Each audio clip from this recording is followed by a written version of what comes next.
My daughter-in-law sneered at my son as he entered the courtroom, but when the judge saw me walk in behind him, he stopped and muttered in disbelief, "Why are you here?" The entire room fell silent while my daughter-in-law and her arrogant family looked at each other in a panic. I'm glad you're here. If you're watching this video, give it a like, subscribe to the channel, and tell me in the comments where you're listening to my revenge story from. I want to know how far it has reached. The noise in the courtroom died down instantly when Judge Stephen Morales entered. He sat in the main seat, his piercing eyes scanning the room. When he looked at Michael, my son, I saw a flicker of compassion in his gaze, but then he froze, fixing his eyes on me. I felt the shock in that look, as if he were seeing a ghost from the past. I walked slowly toward the defense table. I placed my old leather briefcase on the wooden surface. The sharp thud echoed like a declaration of war. I pulled out the chair and sat next to Michael, feeling my son's trembling hand under mine. The room was plunged into silence. The only sound was the scratching of the clerk's pen on paper. Judge Morales leaned forward, his eyes wide, his usual solemnity gone. His lips moved, and he said almost in a whisper, "Why did you come here?" That question was like a blast of cold wind sweeping through the room. Jessica frowned, looking at me with suspicion. Her parents whispered to each other, their eyes full of distrust. Michael lifted his head, his gaze confused, but holding a fragile spark of hope. Seeing him like that, my heart ached. He didn't know. No one in that room knew that I wasn't just a mother. I had been someone else, someone that everyone in Chicago knew and called by name. Less than an hour before the Chicago sky was gray and heavy. I stood by the car, carefully helping Michael with each step. His steps were shaky, not just because of the wooden crutch bearing his weight, but also because of the cold stares of the crowd that fell upon us. The bells of the church in the nearby downtown square rang each mournful toll, hitting my chest, announcing a grim day. I clutched the old leather briefcase in my hands, its worn edges reminding me of the years gone by. It didn't just hold papers, it held the honor, the future, and the faint hope of my family. In front of the imposing courthouse steps, a small crowd had gathered, some curious neighbors, some reporters with cameras ready. They murmured a buzz like a restless swarm. "It's the Villaseñor divorce," someone whispered. "They say it's really nasty. Poor son." I heard it with a sinking heart, but I kept my face cold, not showing any weakness. Then a luxury car pulled up sharply behind us. The door opened and Jessica got out. She wore a red Gucci dress the color of defiance, as if screaming to the world that she was the winner. Dark sunglasses covered half her face, but they couldn't hide the arrogant smile on her lips. Her parents and her brother followed her, heads held high, walking as if they already had victory in their hands. Seeing them made my stomach turn. They didn't know what Michael and I had been through, the sleepless nights, the days of struggle to keep this home. I motioned for Michael to walk ahead, and I followed him silently. My son, once a strong man, now leaned on crutches, his back hunched as if carrying the weight of the world. Every step he took was like a knife in my heart. I wanted to scream to protect him from those pitying looks, but I could only grip the briefcase tighter and walk with a forced calm. Inside the courtroom, the air was thick, the smell of old wood mixing with tension. Jessica was already sitting on the defendant's bench, legs crossed, her bright red heels, tapping the floor, each tap-tap like a taunt. When Michael struggled in, she smiled contemptuously and leaned into her mother's ear, just loud enough for everyone to hear. "Look, he's nothing but a crippled old man." I felt my blood boil, but I bit my lip to keep the rage from exploding. Michael lowered his head, his chest heaving. He sat silently in the wooden chair for the plaintiff, his hands gripping his crutches as if they were his last support. Seeing my son like this tore my heart apart. He was the child I had sacrificed my whole life for, the one who had promised to build us a home where no one could ever kick us out. And now he was here, humiliated by the same woman who claimed to love him. Jessica's lawyer, Jennifer Rivers, stood up and placed a thick stack of papers on the table. Her arrogant voice echoed through the room. "We will demonstrate that my client's husband, Michael Villaseñor, is no longer capable of fulfilling his duties as a husband and a father." Every word was like a hammer blow to my chest. I wanted to stand up, to scream that they were lying, that Michael was still a father, a dignified man, even if his legs were no longer healthy. But I remained silent, waiting for my moment. The dense air of the courtroom took me back to days past. Years ago, when the golden sun still bathed the stone streets, my small family knew peaceful days. Our little house, though humble, was always filled with laughter. I remember those weekend afternoons when Michael was 7, running through the yard with an old ball in his hand, singing at the top of his lungs the pop songs I taught him. My husband David was still a family man, then sitting on the porch smoking, watching his son play with a serene smile. But that peace, I later discovered, was nothing more than a fleeting dream. One night, when the aroma of the pot roast I had prepared still lingered in the kitchen, David put down his knife and fork, his gaze icy. "Linda," he said in a monotone voice, as if reading an announcement, "I'm leaving. I have another life." I stood there, spoon in hand, stunned, as if I'd been slapped. He didn't look at me, just got up, took the suitcase he already had packed, and walked out the door. A gleaming car was waiting for him outside. Inside, under the streetlight, I could barely make out a woman, a wealthy widow, who I later learned had stolen the man of my life from me.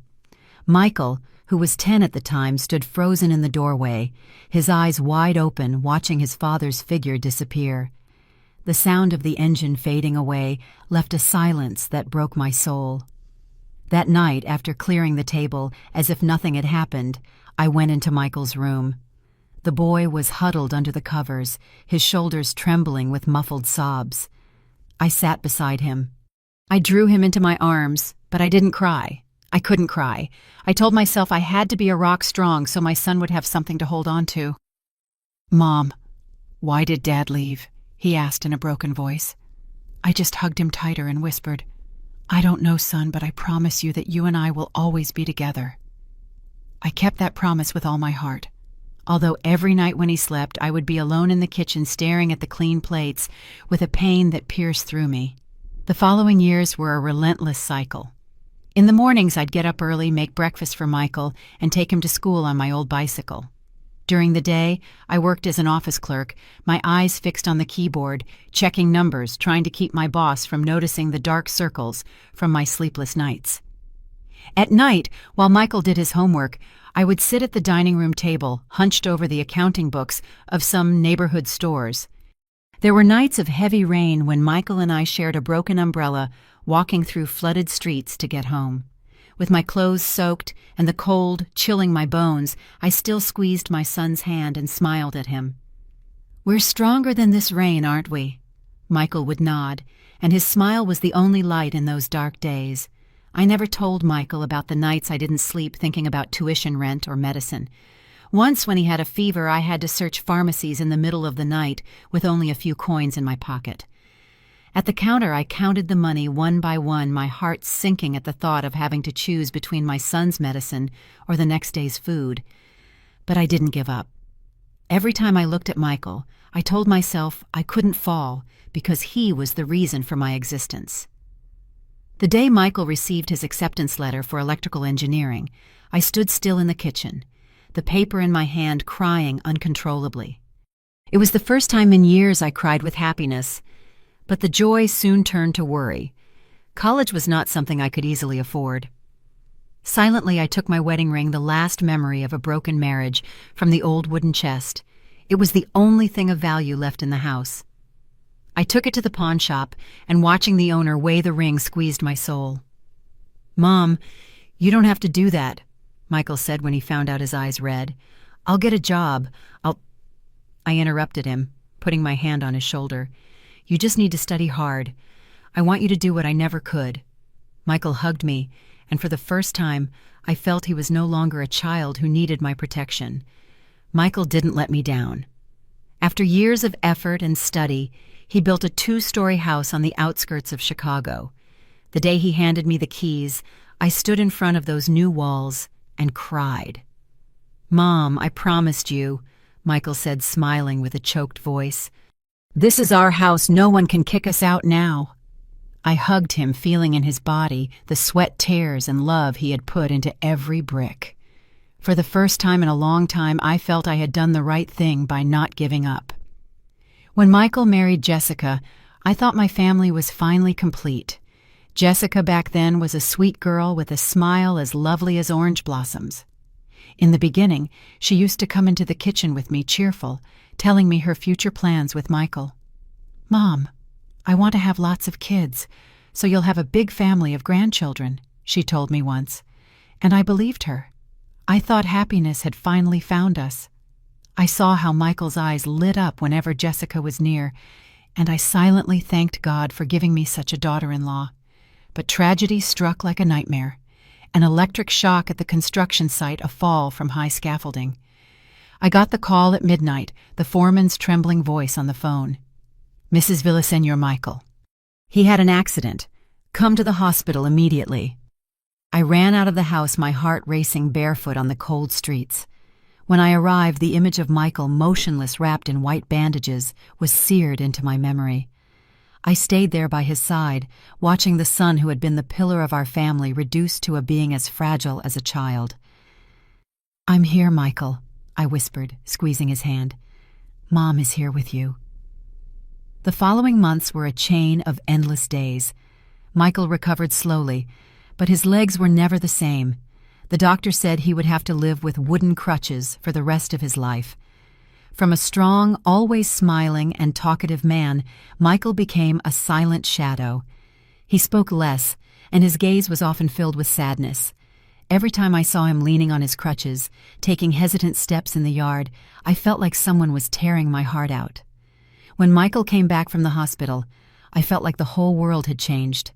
The 2-story house my son had built with so much pride, which used to be filled with laughter, was now as silent as a tomb.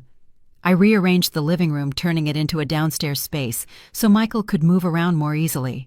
Every time I looked at the simple bed I prepared for him, my soul ached.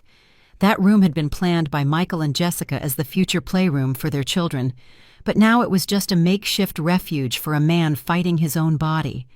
The first few weeks, Jessica still pretended to be a devoted wife. She would bring him a bowl of hot soup in his room, serve his medicine carefully, and even smile when I thanked her. I wanted to believe she still loved Michael, that she was just trying to adapt to the new situation. But with each passing day, I realized it was all a facade. Jessica's patience ran out at a speed that astonished me. One early morning, as the first light came through the window, I saw Michael sitting in his wheelchair, a rare sparkle in his eyes. "Mom, I want to go to the garden today," he said with a voice full of enthusiasm. "I want to breathe some fresh air. Can you call Jessica to help me?" I nodded, relieved to see my son finding a small reason for joy. I went to the kitchen where Jessica was making coffee, dressed as if she were getting ready to go out. "Jessica, Michael wants to go to the garden. Can you help your husband a little?" I asked, trying to keep my voice gentle. She turned around with a frown and an annoyed face. "Mother-in-law, I have a mountain of things to do," she replied in a cold tone. "Can't he manage on his own for a bit?" Without waiting for my reaction, she slammed the coffee cup on the table and stormed out, leaving me there motionless. I returned to the room and saw Michael still by the window, his gaze downcast and his hands gripping the edges of the wheelchair. "Mom, it doesn't matter anymore. Forget it," he whispered, almost inaudibly. I wanted to run after Jessica to scream in her face, but seeing Michael, I could only push his chair toward the garden, forcing a smile to hide the pain that was breaking me inside. Family meals, which used to be the warmest time of the day, had now become a difficult trial. I tried hard to cook the dishes Michael liked most, like chili or homemade soup, hoping to bring back a little joy. But Jessica would sit there, eat barely a bite, and then put down her cutlery, muttering that she had no appetite. I still remember how she used to praise my stuffed bell peppers, how she would laugh, saying she wanted to learn how to cook them for Michael. Now instead, she looked at her husband with obvious annoyance, as if sharing a table with him was a sacrifice. "Jessica, are you feeling unwell?" I once asked, trying to keep a calm atmosphere. She just shrugged and muttered, "No, I'm just not hungry." But I knew well that it wasn't the food that took away her appetite, but Michael and this whole family. Once, as I was passing through the kitchen to get some water, I heard Jessica's voice through the slightly open door. She was talking on the phone, her voice low but full of calculation. "Don't worry, as long as the house is split in two, we'll have enough capital to start over." I froze my heart tight, as if someone was squeezing it. The house. the house that Michael had built with sweat and tears, the house whose key he handed me with the pride of a son. Now it was becoming prey in her plan. I wanted to push the door open and confront her immediately, but I held back. I needed time. I needed proof. I needed to protect Michael from this cruel truth, at least for now. Jessica started to change on the outside, too. The simple dresses from before were replaced by expensive, tight, sparkling ones. Her lipstick was brighter, her perfume so strong that I had to open the windows every time she passed by. She went out frequently at night with excuses like a reunion with old friends or going out to relax for a while. I would watch her leave her heels clacking loudly against the floor, and my heart would sink. I remembered the days when she still held Michael's hand, smiling radiantly as they talked about their future. Now, every time she left, I felt she was not only leaving Michael behind, but also the promises that once made me trust her. The neighbors' rumors started to reach me. One afternoon, while buying vegetables at the market, Mrs. Davis, the usual vendor, pulled me by the arm and whispered, "Linda, I don't want to speak ill, but lately I've been seeing your daughter-in-law a lot with a strange man at the corner coffee shop. They're very affectionate, laughing and talking like a couple." I forced a smile and thanked her, but inside me, the suspicion had already turned into certainty. I didn't want to believe it, but the pieces were slowly fitting together. Jessica was no longer the girl I once considered a daughter. She had become a stranger with plans I didn't dare to face yet. The worst came one late night when pain was tormenting Michael. I heard him groan softly in his room and call out in a weak voice, "Jessica, can you help me massage my leg a bit? It hurts so much." I stood outside the door, hoping for a gesture of tenderness from my daughter-in-law. But Jessica sharply pulled Michael's hand away, her voice sharp as a knife. "I'm not your nurse. If you need care, hire someone to look after you." I stood there, my hand clenched on the doorknob, feeling as if a dagger had been plunged into my chest. Michael fell silent. He didn't answer, but I knew those words had deeply wounded him. The house that once overflowed with laughter now sank into a thick silence. Every night I sat on the porch, listening to the crickets, my heart torn. I thought about the days when Michael was still healthy, when he would hug Jessica and say, "Mom, I found the person who will walk with me for the rest of my life." I had hoped that Jessica would bring my son happiness, but now the love in her eyes had died, leaving only contempt and calculation. Every time I looked at Michael with his wooden crutches and empty gaze, I felt I had failed not just as a mother, but as someone who believed in love and honesty. One gray afternoon with the sky covered in clouds, I had just put the water pitcher on the table when I heard the door open along with the clicking of heels on the floor. Jessica entered, but she wasn't alone. Beside her was Jennifer Rivers, whom I recognized immediately, an old acquaintance from my days in court, now back with a cold and distant look. Jennifer wore an impeccable black suit with a briefcase in her hand, walking with an air of power that seemed to want to dominate the entire room. I looked at her, and my heart shuddered as I remembered the days we sat together in the law office, sharing dreams about justice. Now she was on the other side, not even greeting me as if I were a stranger. Jessica, in a bright blue dress, sat in a chair without deigning to look at me or Michael. The atmosphere in the kitchen became tense, as if a storm was about to break. Jessica pushed a stack of papers towards Michael, her voice dry without a hint of emotion. "Sign here, we're getting a divorce. By law, this house has to be split in half." Those words were like a stab straight to the heart. I looked at Michael.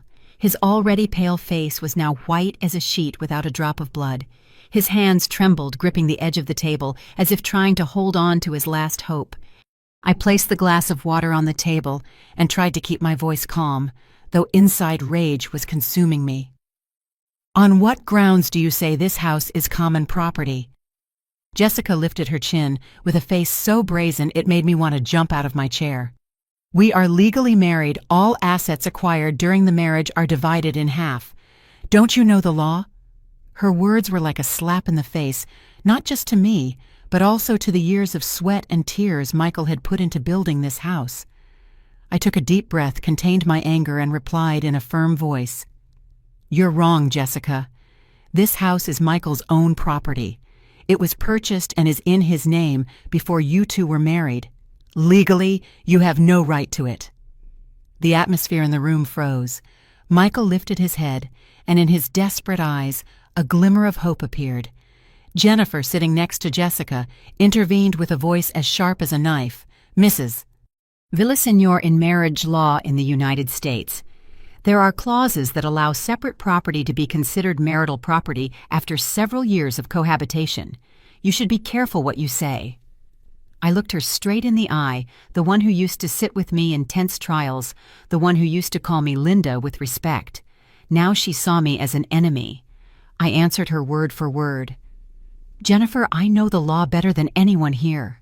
The room fell into absolute silence. And then Michael looked at me surprised with a spark of pride I hadn't seen in him since he left the hospital. But Jessica wouldn't stop. She jumped up screaming in a shrill voice, "I don't care who you used to be. I just want to get rid of this burden. He's already an invalid, and I still have a future ahead of me." Those words fell on Michael like a hammer blow. He sat there silent, his shoulders trembling, his voice broken. "Jessica, do you really think that—" She looked away, not answering, and her silence was crueler than any word. I felt as if my heart was being ripped out. Michael, my son, the pride of my life, was now being called a burden by the woman he loved. I wanted to run to Jessica, slap her, scream that she didn't deserve my son's love. But I just stood there, my hands gripping the edge of the chair, fighting not to break down. Jennifer stood up and led Jessica out of the house, leaving the divorce petition on the table like a scar that could never be erased. The door slammed shut, and Michael and I were left in a deathly silence. I started to clear the dishes, trying to do something so I wouldn't have to face the pain that was crushing my chest, but my hands were trembling so much that I ended up breaking a porcelain bowl. The sound of the shattering glass echoed mournful like my heart at that moment. Michael was still sitting motionless, his empty gaze fixed on the divorce papers. "Mom," he murmured in a weak voice, "what did I do for her to change like this?" I didn't answer right away. I just sat next to him and put my hand on his shoulder. "You did nothing wrong," I said, my voice choked. "She's the one who's wrong, not you." But deep down I knew the truth was even more painful. Jessica didn't just want to leave Michael. She wanted to take everything we had built. This house where Michael had put his sweat and tears to build it had now become the target of her cold plan. I thought of those days we walked through flooded streets of the wedding ring I sold to support Michael's dream of his promise to give me a home from which no one could ever kick us out. Now all of that was in danger, not because of a stranger, but because of the very person Michael had called his wife. That night I sat alone on the porch, listening to the insects in the darkness. The cold wind blew, but I didn't feel cold. I knew the real storm was just beginning. In the days after the divorce papers were laid on the table, the air in the house became so heavy it felt like it was crushing my chest. Every corner of the house, from the wooden table where we used to laugh to the hallway where Michael walked steadily, was now just filled with icy silence. I looked at Michael, my son, eating his dinner in silence, his hands slow as he brought small bites to his mouth. He said nothing, just lowered his head, his thin back casting a long shadow on the floor as he returned to his room with his crutches. I wanted to run after him, hug him, tell him everything would be okay, but I knew those words of comfort would now be like passing wind, unable to calm his pain. That night, I tossed and turned in bed, unable to sleep. The faint moonlight filtered through the window, drawing weak lines on the ceiling. I thought of Michael, of all the years we had spent together, of the promise I had made to myself to protect him from all harm. But now it was the person he loved most who was breaking his heart. I felt helpless, as if all my years of struggle had been for nothing. Finally thirsty, I got up, put on a light jacket, and walked to the kitchen. As I passed the bedroom of Jessica and Sarah, my little granddaughter, I heard a murmur. Jessica's cold voice cut through the wooden door like a knife. "Sarah, listen carefully. Tomorrow in court, if the judge asks, you have to say that your daddy can't take care of you anymore. You have to say you don't want to live with a sick person. Understand?" Those words were like a dagger straight to my heart. I stood still, my hand gripping the glass, almost dropping it. Sarah's voice answered, weak and sobbing. But I don't want to lie, Mom. I love Daddy very much." Her voice trembled, as if she was trying to hold on to the little love left in her innocent heart. Jessica replied harshly, with no patience. "If you don't obey me, you and I will lose everything. Do you want to live miserably with your poor grandmother and your invalid father?" I was there, my heart tight, feeling as if someone was crushing my chest. The glass in my hand trembled, water spilling out. Jessica, whom I once considered a daughter, was now forcing her own 8-year-old daughter to lie to betray her own father. Rage consumed me, but along with it, an indescribable sorrow.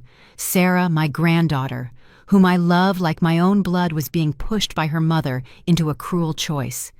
Silently, I stepped back. I returned to my room before they could discover me. Sitting on the bed, I covered my face with my hands, trying to hold back the tears that were streaming down. I thought of Michael, of how he used to carry Sarah on his shoulders, laughing as she pointed to the stars in the sky. "Grandma, I want to be an astronaut," Sarah had said, her eyes shining. Michael hugged her and whispered, "You're going to make it, honey. Your daddy believes in you." Now Jessica wanted to take that love away, to turn Sarah into a piece in her plan. I couldn't allow it. I couldn't let my granddaughter grow up with lessons of lies and cruelty. The next morning, as soon as the sun rose, I got up early, made breakfast as usual. Michael was still asleep, his face gaunt, his eyes sunken from so many sleepless nights. I watched him through the crack in the door, and the pain tore me apart. But I knew that day I had to act, not just for Michael, but for Sarah, too. I called the girl to the backyard, where the orange tree loaded with fruit scented the air. Sarah came out with red eyes, her blue dress stained as if she had been crying all night. I sat on the wooden bench and pulled her to sit next to me. "Honey," I said in a soft voice, "last night I heard the conversation between you and your mom. You're very scared, aren't you?" Sarah looked at me, her lips trembling, and suddenly she burst into tears, hugging me tightly. "Grandma, I don't want to do that," she sobbed. Her crying broke my soul. "I don't want to leave Daddy. I don't want to lie. I just want to be with Daddy and you." I hugged her tight, feeling her small shoulders shake in my arms. My tears fell silently, but I kept my voice firm. "Don't be afraid, Sarah. Your grandma is here. You won't have to lie to anyone. The truth is our most powerful weapon. Remember that." Sarah lifted her face. Her clear eyes, full of tears, looked at me intently. "But Mom says if I don't do what she wants, she won't let me see Daddy," she whispered fearfully. I dried her tears, my heart aching, but full of determination. "Your mom is wrong," I said with certainty. "No one can take you away from your daddy or your grandma. I promise you we will get through this, just like your daddy and I have overcome so many difficulties." Sarah nodded, squeezed my hand, and at that moment I felt a new strength awaken in me. I was fighting not just for Michael, but also for my granddaughter, so she wouldn't grow up surrounded by deceit and fear. After that night, I overheard the conversation between Jessica and Sarah. My heart burned with a fire of anger and pain. I couldn't let my daughter-in-law turn my granddaughter into a pawn in her cruel plan. But I knew that hurtful words or direct confrontations wouldn't be enough to protect Michael and Sarah. I needed proof. I needed a truth sharp enough to break the armor Jessica had built. And that's how I decided to go to an old acquaintance from a life I thought I had buried, Robert Medina, an experienced private investigator who had once been my ally in the days when I myself faced the courts. Robert's office was hidden in a small alley in Chicago, where the smell of old tobacco mixed with untold secrets. The room was tiny, lit only by an old desk lamp filled with yellowish folders and black and white photographs. When I pushed the door open and entered, Robert was sitting behind the desk, a half-smoked cigarette in his hand. When he saw me, he jumped up, his eyes wide with surprise. "Linda," he exclaimed in a voice hoarse from the smoke. "My God, how many years has it been? I thought you had completely retired." I smiled coldly, though inside I felt a dull ache. My past life, those days when they called me the Queen of Law, were now just a distant memory. But today I had to return to it for my son and granddaughter. I sat in the wooden chair across from Robert and told him in broad strokes Michael's story. The accident, the change in Jessica, the divorce lawsuit, and the plan to force Sarah to lie. Robert listened in silence, nodding his gaze sharp again, like an old wolf smelling its prey. "I understand," he said, in a low tone. "Leave it to me, but be prepared, Linda. Sometimes the truth hurts more than suspicion." I nodded firmly, clenching my hands. "I'm ready, Robert. I just need the truth, however painful it may be." A few days later, Robert met me in a small, lonely coffee shop on the outskirts.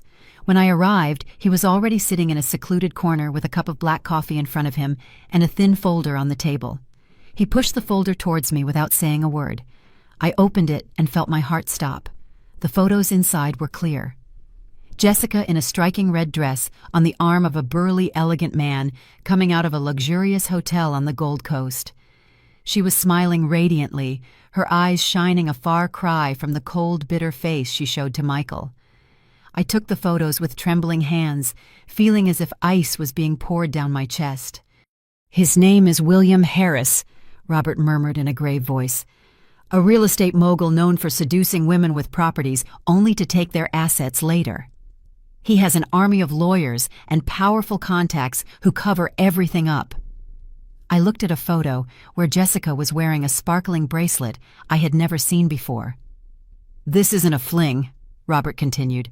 "He picks her up, pays all her bills from luxury restaurants to expensive dresses. I suspect this is a calculated plan, Linda. She wants Michael's house, and William is behind it." My heart filled with pain and rage.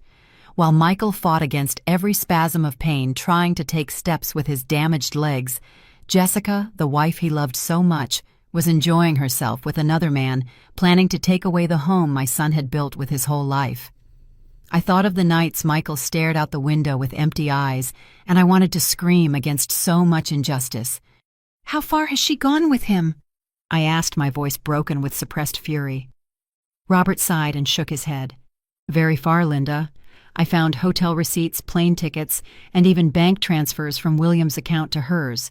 This isn't just a romance, it's a business." I paid Robert, asking him to keep watching.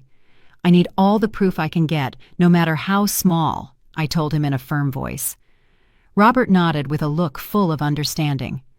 "You're still the same Linda I knew," he said. "Tough as steel, but be careful, William is not an easy man to confront." I smiled coldly, but deep down, I knew I had no other choice. This wasn't just a divorce, it was a battle to protect my family. That night, I hid the envelope with the photos in the locked drawer of my room. I didn't want Michael to see them. I didn't want him to face the truth that his wife had betrayed him so brazenly. Michael had already suffered enough the accident, Jessica's insults, the pitying looks from people. I couldn't let another stab wound break his heart. During dinner, Jessica appeared dressed as ostentatiously as ever. She sat at the table and very naturally proposed. "Mom, I think we should sell this house and move to a more comfortable luxury apartment.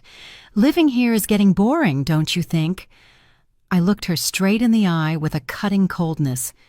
"This house is the result of Michael's hard work," I said in a calm but sharp voice. "It's not something you can sell on a whim." Jessica tensed her lips, moving as if she wanted to reply, but she just kept quiet and started serving food to Sarah.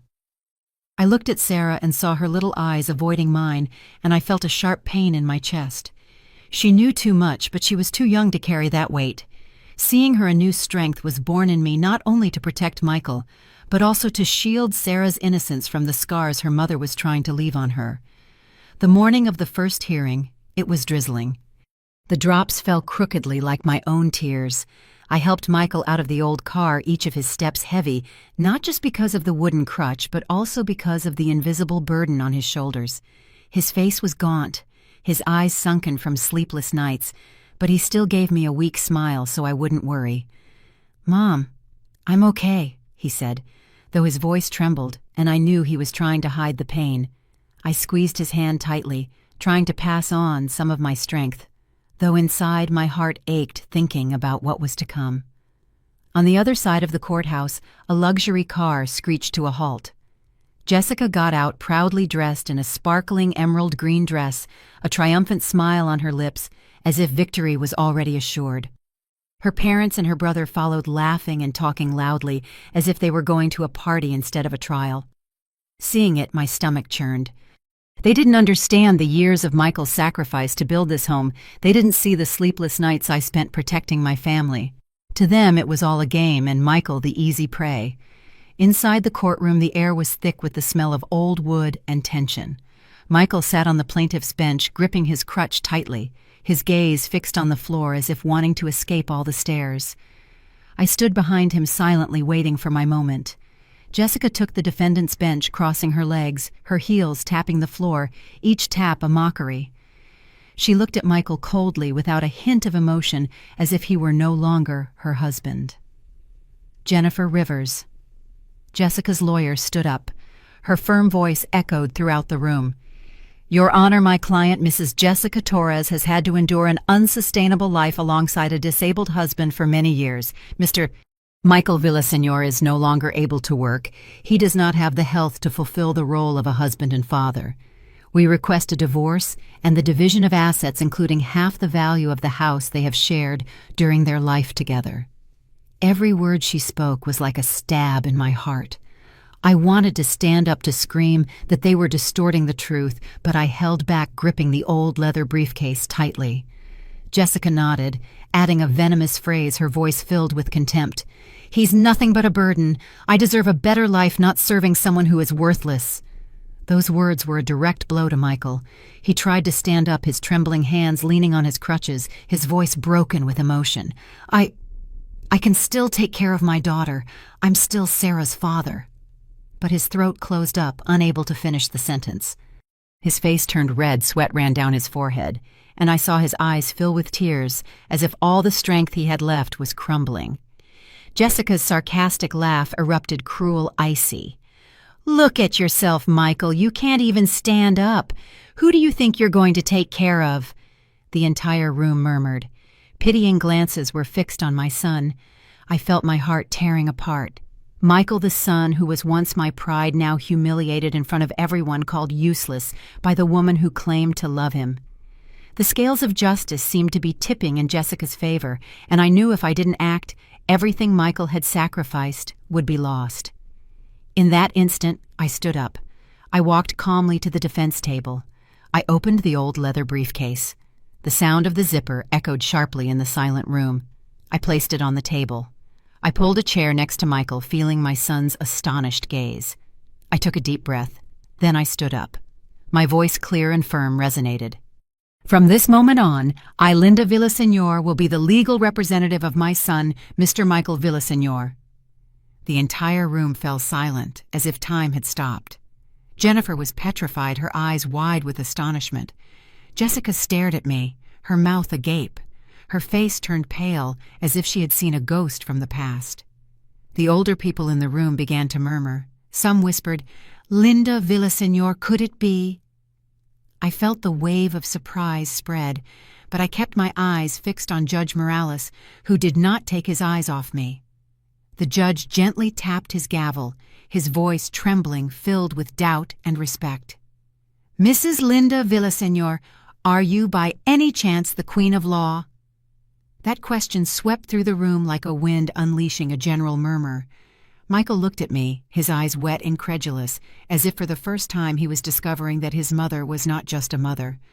The elderly present began to nod, murmuring among themselves about the stories of the past, about the woman who once made rival lawyers tremble. I nodded, my voice firm.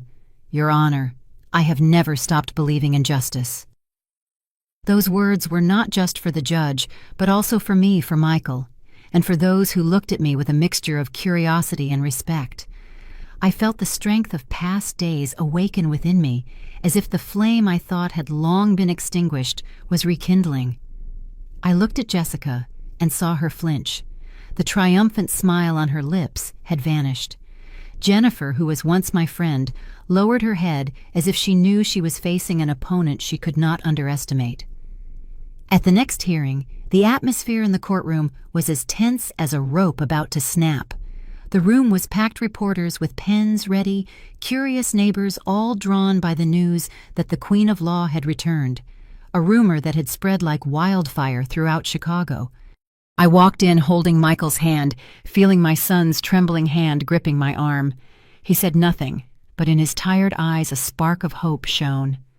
I squeezed his hand gently, wanting to tell him I was there and that I would not let anyone take what was rightfully his.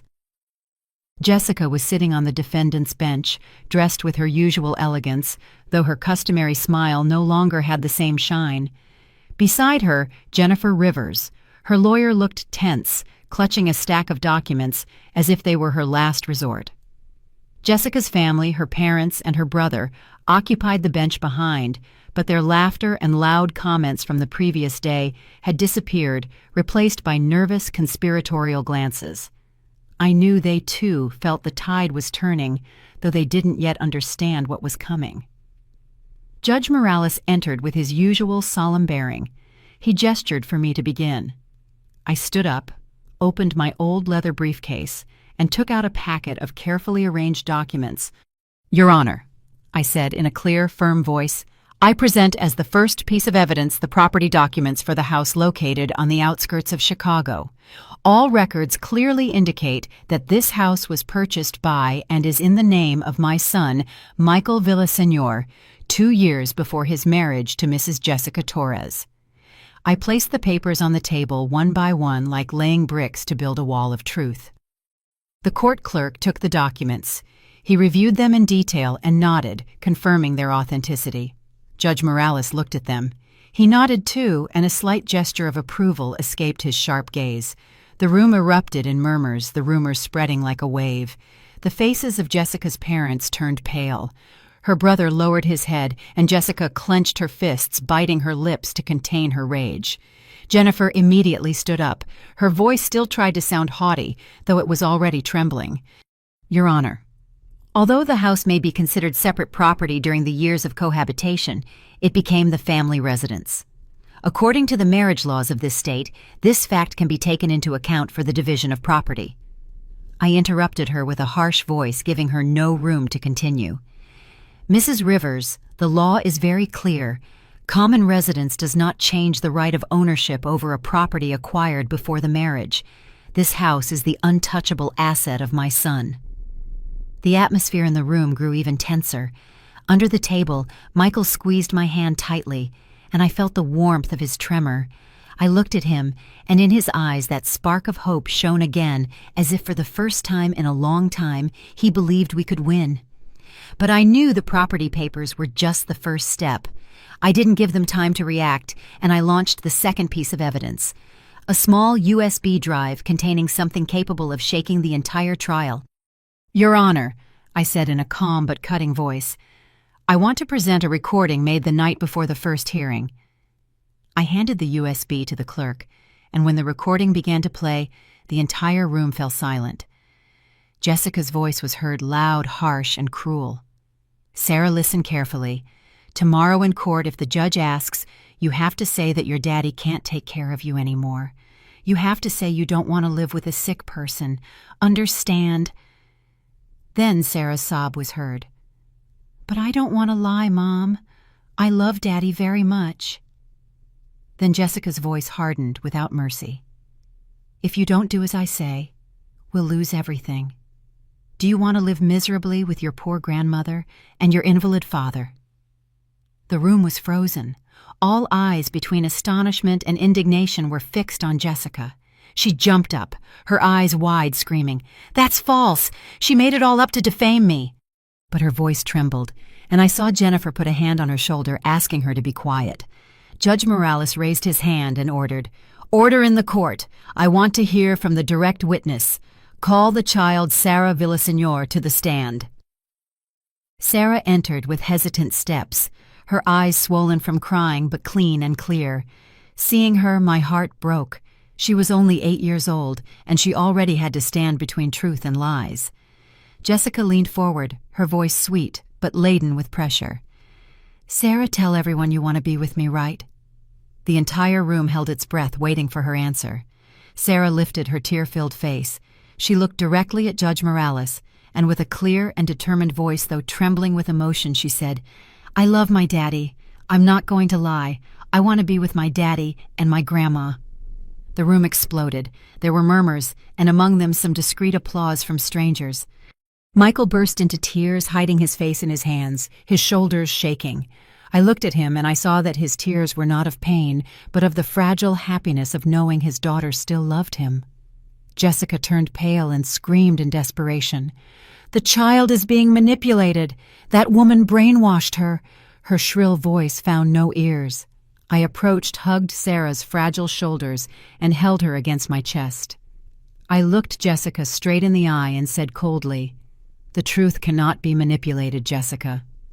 And the child chose the truth. Sarah snuggled into me, clinging to my clothes with her small hands as if I were her only refuge. Judge Morales banged the gavel again and again to calm the room, but I knew the course of the trial had already completely changed. Jennifer bowed her head, unable to refute anything. Jessica's family remained motionless, their eyes filled with shame. I looked around and saw compassionate faces, heads bowing in a sign of respect. Suddenly, Jessica stood up again, her eyes crazed and her shrill voice cutting through the silence. "Don't believe her. She's nothing but a failed lawyer. She lost a major case so humiliatingly that she had to abandon her profession. Who can trust someone like that?" Her words exploded like a bomb. The entire room stirred, the murmurs growing like a wave. Some reporters were writing hastily, their pens scratching the paper. I looked at Michael, who lowered his head, gripping his crutches tightly, as if fearing my past would ruin everything we had achieved. Sarah beside me squeezed my hand tightly, her clear eyes reflecting pure worry. I took a deep breath, feeling my chest burn. Jessica's words were not just a blow to my honor, but also a desperate attempt to shake the confidence of Michael and Sarah. But I was not afraid. I had faced more venomous insults than that, and I learned to turn pain into strength. I stood up, walked to the defense table, and fixed my gaze on Judge Morales. My voice sounded strangely calm, but each word was as sharp as a razor. Yes, I left the law, but not because I was weak. Many years ago, I lost an important case, and it wasn't due to a lack of skill or evidence, but because my ex-husband and his wealthy lover bribed the judge. Every document, every argument of mine was flawless, but the final verdict was a blatant distortion of justice. My honor was buried under dirty money, and I decided to retire to preserve my dignity. The room fell into absolute silence. All eyes were on me, no longer with curiosity or pity, but with deep empathy. Michael lifted his head, his eyes filled with tears, looking at me as if for the first time he understood the whole truth of what I had been through. I felt Sarah squeeze my hand tighter, and I knew my words were not only defending my honor, but also showing my son and granddaughter that I had never bowed to injustice. I continued speaking, my voice firm without trembling. That judge years later was investigated and sentenced to prison on multiple charges of bribery, and I from that day on swore that I would never again allow justice to be tarnished. Today I am here not for fame, but for my son, for my granddaughter, and for the truth our family deserves. I paused, observing the room, and saw the slow nods of the elders who had heard of me, of the Queen of Law, from another time. Just then, Judge Morales leaned forward, gently tapped his gavel, and his eyes shone with a respect that was impossible to hide. "I can attest to Mrs. Villaseñor's words," he said in a grave and firm voice. "Many years ago, when I was just a young lawyer, it was Linda who defended me in a similar case. She has been the person who has valued the truth and the law more than anyone I have ever known." His words swept through the room like a wind, awakening murmurs of admiration. The reporters wrote hurriedly, and some whispered, "The Queen of Law has truly returned." I looked at Jessica. She was staggering, as if about to fall apart. Her pale face, her tight lips no longer held the pride of before. Jennifer, her lawyer, just lowered her head and aimlessly flipped through documents as if accepting defeat. Jessica's family remained motionless, their eyes filled with shame, unable to look me in the face. I turned to Michael and saw him watching me with tears running silently down his cheeks. "Mom," he murmured with a broken voice. I put my hand on his shoulder, squeezing gently, as if to tell him I wouldn't let him fall apart. Judge Morales stood up. His voice resonated with clarity. "The court will take a recess. The final verdict will be given at the next hearing." The sharp bang of the gavel sounded loud, like a final period to the truth that had just come to light. When we left the courtroom, the crowd parted to let us pass. Some strangers approached murmuring, "She is so strong. Justice has finally spoken." An old woman took my hand, her eyes filled with tears. "Thank you, Linda. You have restored our faith that the truth still has value." On the day of the verdict, the courtroom was packed. There was no longer even standing room. Reporters, neighbors, and even strangers from all over Chicago had come as if the entire city was holding its breath, waiting for the outcome of a story that had shaken every corner. I walked in holding Michael's hand. I felt his trembling fingers clutching my arm. Sarah was by our side. Her clear eyes reflected worry, and her small hand squeezed mine tightly, as if she were afraid of getting lost. I smiled at her, trying to calm her, although inside my heart was pounding violently, as if I were at a crossroads of destiny. Jessica sat on the defendant's bench, her face pale without her former pride. Her elegant dress now seemed out of place, like a shell that could no longer hide her defeat. Jennifer, her lawyer, was beside her, her gaze lowered and her hands clenched as if trying to hold on to the last shreds of dignity. Jessica's family, her parents and brother, were also present, but they no longer laughed or talked as before. Their nervous, fleeting glances revealed that they knew the storm had arrived, and they had nowhere to hide. Judge Morales entered, imposing, filling the room with solemnity. He sat in the main chair, his sharp eyes scanning every person. The silence was total, only the rustling of papers and the held breath of the audience could be heard. He cleared his throat, and his grave voice sounded like a hammer blow of fate. After reviewing all the evidence and testimony, the court delivers the following verdict. The divorce between Mrs. Jessica Torres and Mr. Michael Villaseñor is granted. The full ownership of the house on the outskirts of Chicago remains with Michael Villaseñor, as it is a property acquired before the marriage. The custody of the minor, Sarah Villaseñor, is awarded to her father, Michael Villaseñor, and her grandmother, Mrs. Linda Villaseñor. Mrs. Jessica Torres will receive no financial benefits and may only visit her daughter under judicial supervision. The room erupted. Whispers and restrained applause came from all sides. Michael broke down in tears, collapsing on my shoulder, his thin body trembling as if a heavy weight had finally been lifted. Sarah ran into our arms, hugging us tightly, her tears soaking my clothes. "Grandma, Dad, I'm staying with you," she sobbed in a broken voice mixed with relief and joy. I hugged them with all my might, feeling the warmth of the two people I loved most. Tears streamed down my face, but they were not of pain. They were of happiness, of relief, of knowing that our family was safe. Jessica jumped up, her face twisted with rage, screaming uncontrollably. "It's not fair! I'm going to appeal! You can't do this to me!"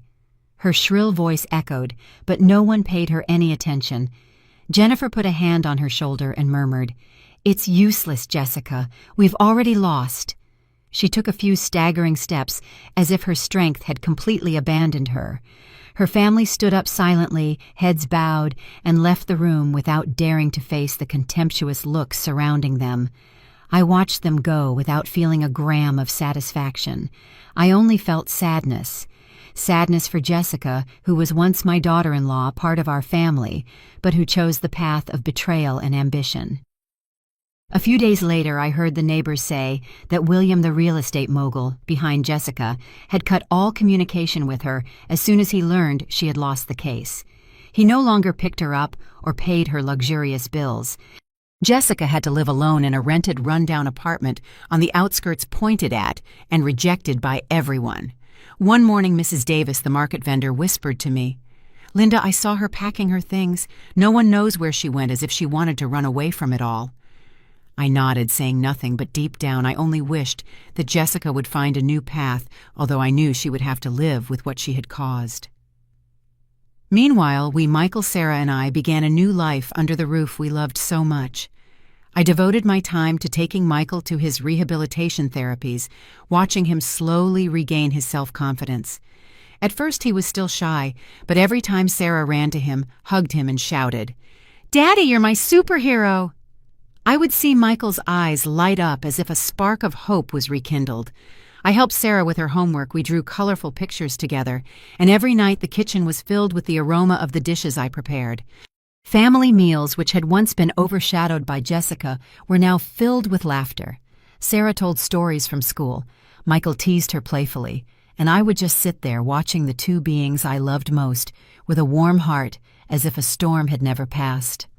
One sunny afternoon, I saw Sarah secretly take my old high heels from the closet, put them on, and walk unsteadily, posing like a lawyer. "Grandma, when I grow up, I'm going to be as good as you," she shouted, and then burst into laughter. Michael, sitting on the porch chair, watched her with eyes full of happiness and rebirth. I sat next to my son and granddaughter, looking at the orange tree loaded with fruit in the garden, and whispered, "Justice sometimes sleeps, but it never dies. It just waits for brave hearts to awaken it." Michael took my hand, his voice choked. "Mom, I don't know what I would have done without you. Thank you for everything." I smiled and gently squeezed my son's hand. "I only did what any mother would do," I replied, although inside I knew I had done much more. I had fought not only for Michael and Sarah, but also for myself, for the promise I made in the darkest days that I would never allow justice to be trampled. The bells of the church in the nearby downtown square began to ring, but this time the sound was clear, serene, like a blessing for our family. I looked up at the blue Chicago sky with sunbeams shining through the tree branches. After the storm, we had found peace. This house, which was once the center of the battle, was now a true home. The place where Michael was regaining his strength, where Sarah was growing up, surrounded by love, and where I, Linda Villaseñor, knew that I had fulfilled my promise to my son and granddaughter. I stayed there next to those I loved most, and for the first time in many years, I felt that my heart was truly at peace. After everything I've been through, I realized that life can take many things from us: our health, our trust, even the relationships that seemed strongest. But there is something no one can take from us: truth and love. They became the light that guided me, giving me the courage to face betrayal and injustice. I want everyone to understand that in life there will always be moments when we are tested to our limits. But if we keep the faith and do not bow our heads to lies, justice will eventually speak. And most importantly, family is the greatest strength to overcome any storm. The story you have just heard has had names and places changed to protect the identity of the people involved. We don't tell it to judge, but in the hope that someone will listen and stop to reflect. How many mothers are suffering in silence within their own homes, I truly wonder. If you were in my place, what would you do? Would you choose to remain silent to keep the peace, or would you dare to face it all to reclaim your voice? I want to know your opinion, because every story can become a candle that lights the way for others. God always blesses, and I am sure that courage will lead us to better days. Right now, on the end screen, I will leave 2 of the most beloved stories from the channel. I'm convinced they will surprise you. Thank you for staying with me until this moment.